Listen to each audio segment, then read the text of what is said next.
them in a ditch, and Lexie Hall eat on defense till you're full. The Indiana Fever have officially began to make moves, bringing Kelsey Mitchell back, Lexie Hall back, pairing them with CC and AB yet again. Now's the time, Kelly. $535,000. Hold that number in your mind for a moment, because that is what Caitlin Clark, the player who has done more to reshape women's basketball in 2 seasons than most athletes accomplish in a full career, is currently earning under her rookie-scale contract. She is selling out arenas that had never seen a sellout before she arrived. She is producing television ratings the WNBA has not generated in 20 years. Revenue analysts estimate her economic impact across broadcast deals, franchise valuations, merchandise, and sponsorship activation in the hundreds of millions. Indiana is paying her $535,000 to deliver every bit of it. That gap between what Clark produces and what she costs is not an oversight. Right now, in this specific moment, it is the Indiana Fever's single most powerful competitive weapon. And the front office just made 2 moves that prove they fully understand that, and that the window for leveraging it is far shorter than most fans realize. The Fever have officially extended a core qualifying offer to Kelsey Mitchell and a restricted qualifying offer to Lexie Hall. 2 transactions that most fans are reading as standard roster continuity. Familiar faces coming back, the team staying together. But what these moves actually represent is a precisely engineered front office play, timed to lock down the most important supporting rotation pieces, using the specific CBA mechanisms available to franchises willing to act first and decisively. This is not routine maintenance. This is the opening move of Indiana's championship campaign, and what happens in the next 30 days will determine whether that campaign has any teeth. You have been watching this team build something, and if you knew the moment was coming, hit that like button right now, because what we are breaking down today is the financial and strategic architecture of the most consequential offseason in Indiana Fever history, and the details are everything. Let's start with the CBA mechanics, because the language of these offers is specific and the implications are enormous. The core qualifying offer to Mitchell is not a standard free agent tender under CBA structure. This type of offer is automatically configured as a 1-year supermax contract. Indiana is offering Mitchell the maximum salary allowed under the collective bargaining agreement in exchange for exclusive negotiating rights. She cannot take that offer and leverage it as a floor to attract competing bids from other franchises. She cannot use it to generate a bidding war and bring those numbers back to Indiana as pressure. It is a defined transaction. Accept it and return to Indianapolis at the ceiling of WNBA compensation, or decline it and explore the open market without the financial floor that offer represents. If she walks, no other team is positioned to match that number through normal free agency channels. Peterson reporting. The Indiana Fever have, as expected, sent out a core qualifying offer to Kelsey Mitchell and restricted qualifying offer to Lexie Hall. It officially gives Mitchell a supermax in exchange for exclusive negotiating rights and makes Hall a restricted free agent.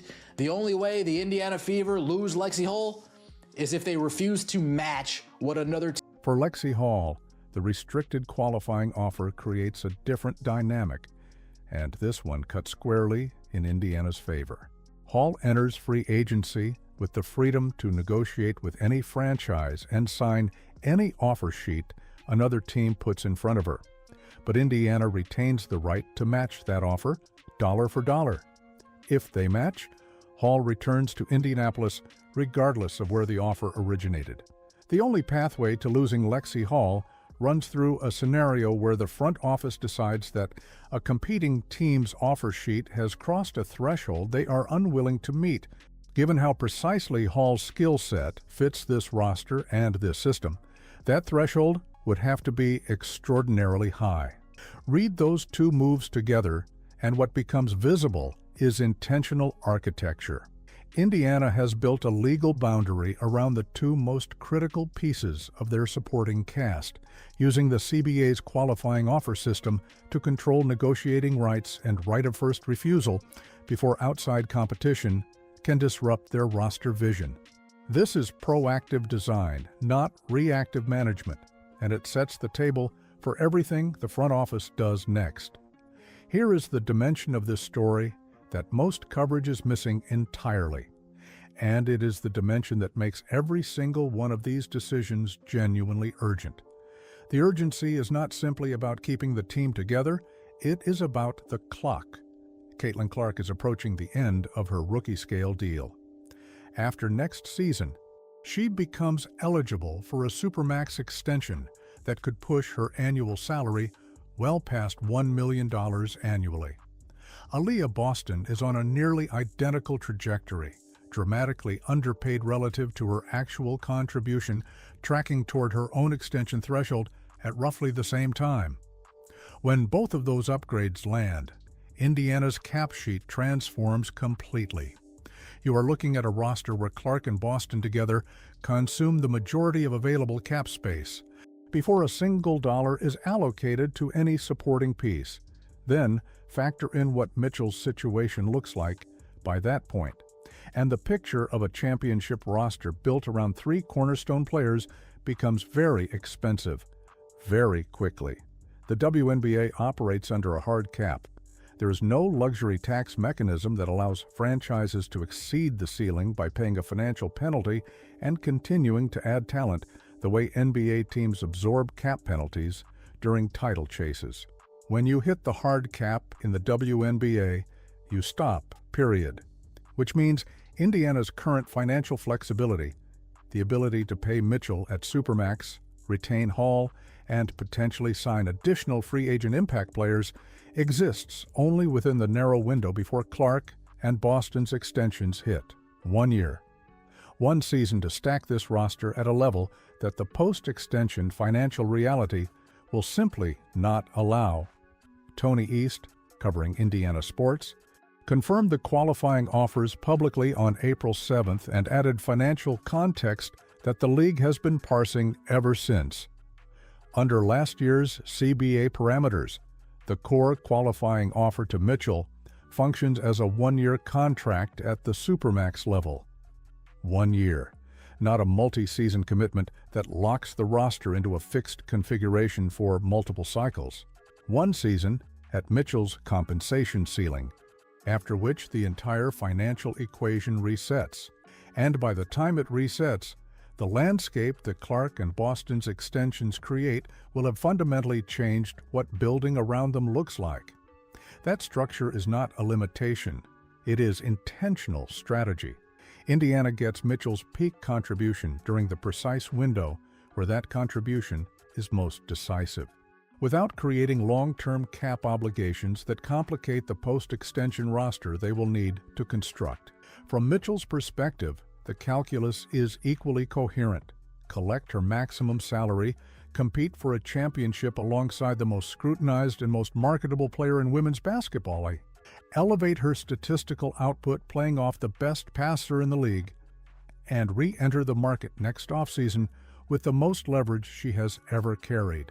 Mitchell averaged 20 points per game last season, and a meaningful portion of those came in the context of Clark's playmaking drawing defensive attention that created cleaner looks than she had previously enjoyed throughout her Indiana tenure. That is not coincidence. Clark's ability to hold the attention of opposing defenses, to command help rotations and bracket coverage in ways that cascade movement through the entire offense, generates value for every secondary scorer on the roster. Mitchell's ceiling playing alongside Clark is genuinely higher than it was before Clark arrived. Mitchell understands that dynamic, even if she would never say it publicly, because the numbers over the past season made it visible. Beyond the on-court contribution, there is a business dimension to Mitchell's decision that carries real weight and rarely gets mentioned in free agency analysis. She recently launched a makeup company, an entrepreneurial investment that signals she is actively building her identity beyond her playing career. That brand-building work does not happen in isolation from her basketball context. The platform you play on shapes the visibility your brand receives right now. The Indiana Fever are the most covered, most nationally televised, most discussed team in women's basketball. Every Clark game reaches an audience that far exceeds what any individual market size would typically deliver. For a player actively cultivating a business identity alongside her playing career, the spotlight that comes with this roster is not a secondary consideration. It is a central part of what Indiana represents as a destination, which means the one-year supermax structure may actually serve both parties better than a longer commitment would. Mitchell collects maximum compensation, competes in the highest profile environment available to her, and builds leverage for the next negotiation regardless of where it happens. Indiana gets her peak season during the window where peak performance is most decisive, without cap obligations that extend beyond the architecture they are managing. The alignment is real, but it is contingent, every piece of it, on the front office completing the roster that makes the championship framing credible rather than aspirational. And that is where the next 30 days become the most important in this franchise's recent history. Now let's get into what Indiana actually needs to do to make this window real, because locking in Mitchell and Hall is the prerequisite, not the plan. Drop a comment right now. Which free agent do you think the Fever have to sign before anyone else gets there first? We track this offseason closer than most, and the comment section here has consistently been sharper than half the analysis you find anywhere else.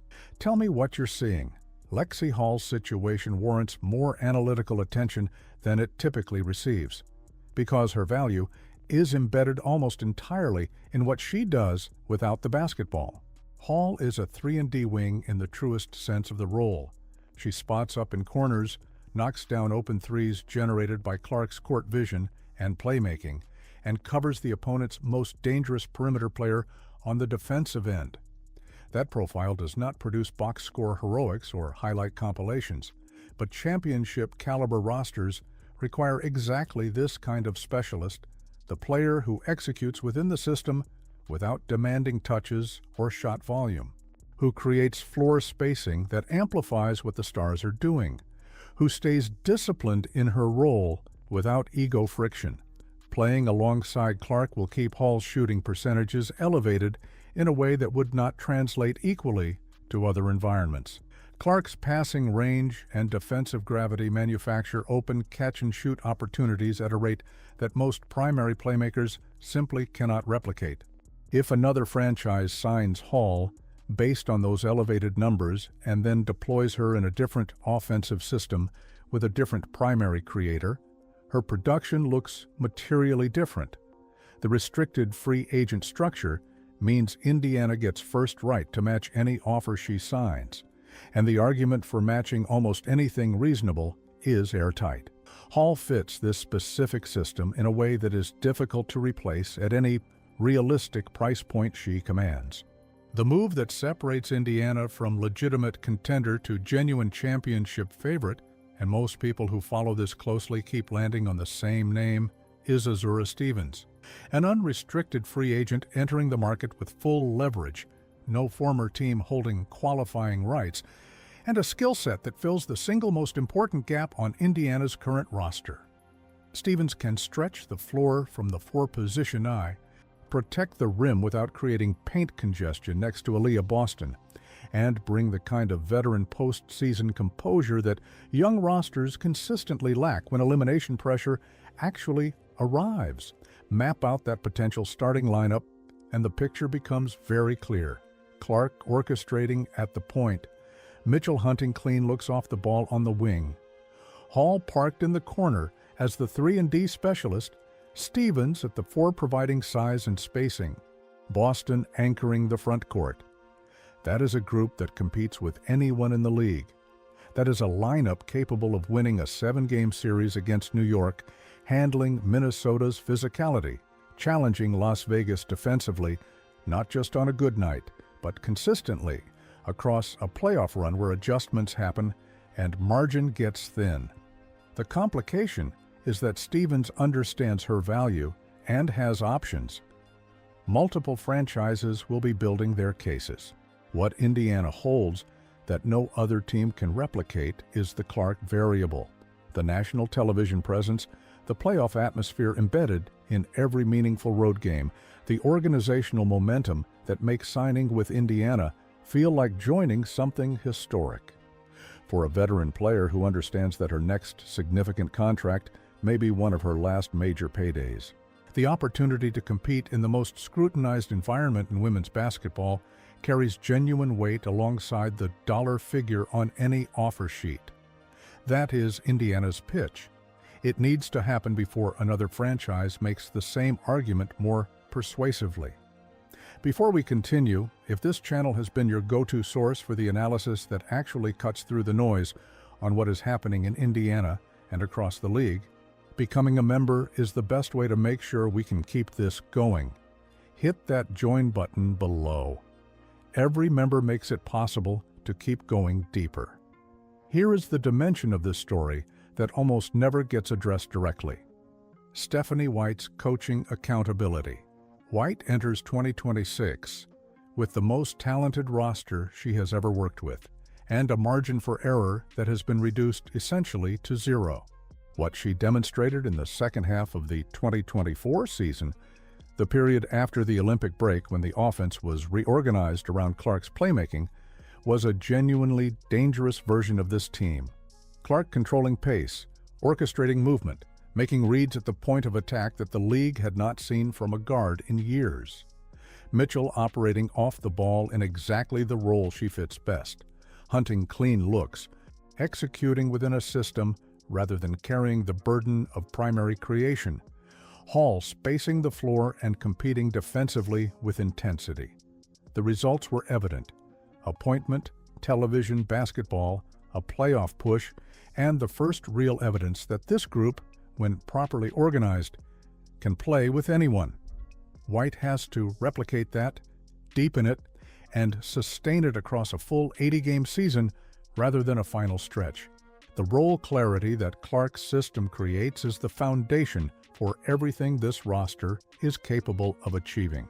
If early season turbulence or individual performance variance pulls the offense away from those principles at any point during the season, the championship conversation becomes theoretical. That is the coaching challenge, and it is a real one. If you know another Indiana Fever fan who has been treating these qualifying offers as routine roster news, send them this video, because the strategic depth of what the front office is actually building deserves more attention than surface-level coverage is giving it. The Golden State comparison that circles these conversations every time someone analyzes Indiana's situation is worth engaging with directly, because it carries both a lesson and a warning. The Warriors built their dynasty on a foundation of Steph Curry, performing at superstar level on a team-friendly contract, stacking complementary talent around him while the budget could absorb it, before his extension reshaped what the roster could look like. The championships they won during Curry's early contract years required perfectly timed roster decisions and no wasted moves.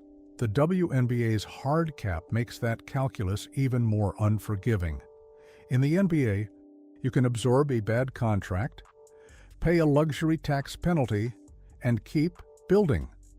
In the WNBA, a misallocated deal to the wrong veteran directly competes with the flexibility the roster needs to function at championship level. There is no cushion. There is no workaround. Every dollar Indiana spends this offseason is consequential in a way that most NBA comparisons understate. That pressure is what makes every free agent decision the front office enters right now genuinely irreversible within the current financial window. A missed opportunity on Stevens, or whoever the primary target turns out to be, leaves the lineup one piece short of the threshold between a very good team and a genuine title contender. The qualifying offers to Mitchell and Hall created the structure, but structure alone does not win championships. The execution of what comes next does. Here is the strategic question that Kelly Krause and Amber Cox are genuinely working through right now, and it does not have a simple answer one championship run, or sustained contention. Those are different philosophies with different roster implications. The all-in approach says you sign every available veteran who can contribute this year. You trade future draft capital for proven performers. You maximize the current window without preserving optionality. The sustained approach keeps some financial flexibility for the post-extension landscape. Because Caitlin Clark is under contract through 2028, Aliyah Boston is similarly locked in, and the franchise's foundational pieces are going nowhere. The supporting cast will change. The financial architecture will evolve. But the championship conversation does not end after 2026. It continues. It just demands different solutions with tighter resources. The smart play is the middle path. Aggressive pursuit of one or two genuine impact additions, Stevens being the obvious first call, without gutting depth or trading every future asset for a single shot. Build the team that can win right now and remain competitive as Clark and Boston grow into their absolute primes over the next 3 to 4 years. That is not a compromise between ambition and caution. That is the most rational use of the window Indiana currently has. The qualifying offers to Mitchell and Hall are a declaration of intent. This is the core. This is the group we believe in. Now prove it with what comes next. If the front office lands Stevens or an equivalent impact piece, this becomes one of the most dangerous rosters the WNBA has seen in years. If they stand pat and run it back without meaningful addition, they are a playoff team, competitive, watchable, but not the team that answers the championship question definitively. Kelly Krause has built championship environments before. She knows what the margin between a contender and a champion actually looks like at the roster construction level. The question is whether she and Amber Cox are willing to apply that knowledge with the aggression this specific window demands. Because in professional sports, windows built around generational talent on bargain contracts do not recycle. This one is open right now. It will not be open in 2 years. Subscribe and turn on notifications because as Indiana makes their moves over the next several weeks, we are breaking down every signing, every report, and every front office decision as it happens in real time. The clock is running. The front office has declared their intention. Now every move they make either validates that declaration or exposes it. We will be watching every single one.